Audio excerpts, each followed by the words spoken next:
Bonjour et bienvenue dans ce support de formation pour le logiciel de GED SID DMS. Alors avant de rentrer dans le détail, dans ce qui fait la particularité de cet outil, il m'a paru opportun de faire un léger rappel en proposant une courte définition de ce qu'est la GED ou gestion électronique de documents. On peut caractériser la GED selon deux aspects ou deux dimensions. La première est plus abstraite, c'est tout d'abord un concept, un ensemble de processus et de problématiques qui entrent dans le champ de la gestion des documents en format numérique. On peut décomposer ces processus en 4 étapes essentielles. L'acquisition des documents tout d'abord, via numérisation par exemple, dans le cas des documents nativement en support papier.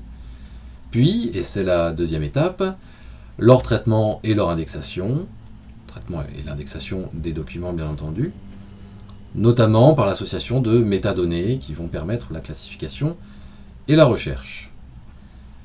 La troisième étape rassemble les problématiques liées au stockage et la quatrième concerne la diffusion des documents, aussi bien en interne qu'en externe.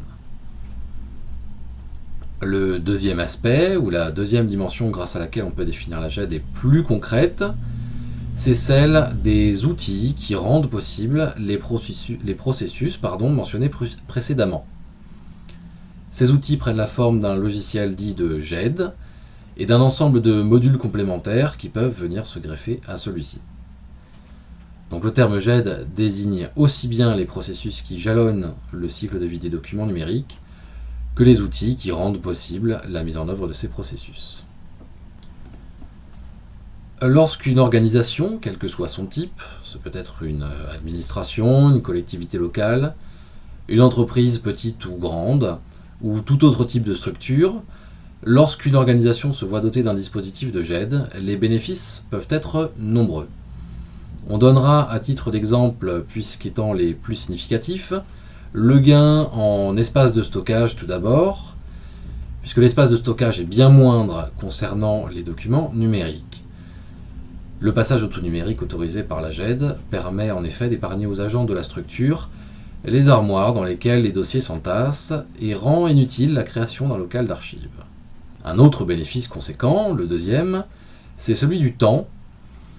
Un agent ne peut que contempler avec impuissance la course des aiguilles de sa montre lorsqu'il farfouille à la recherche du document relatif au client X ou Y.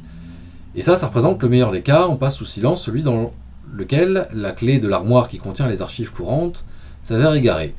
Tout ça, la GED va évidemment l'épargner à l'agent concerné. Le gain en termes de temps est encore plus important dans le cas d'une recherche menée dans les archives intermédiaires, puisque le documentaliste ou l'agent en charge des archives est alors mis à contribution, ce qui implique bien sûr des délais qui peuvent se révéler importants.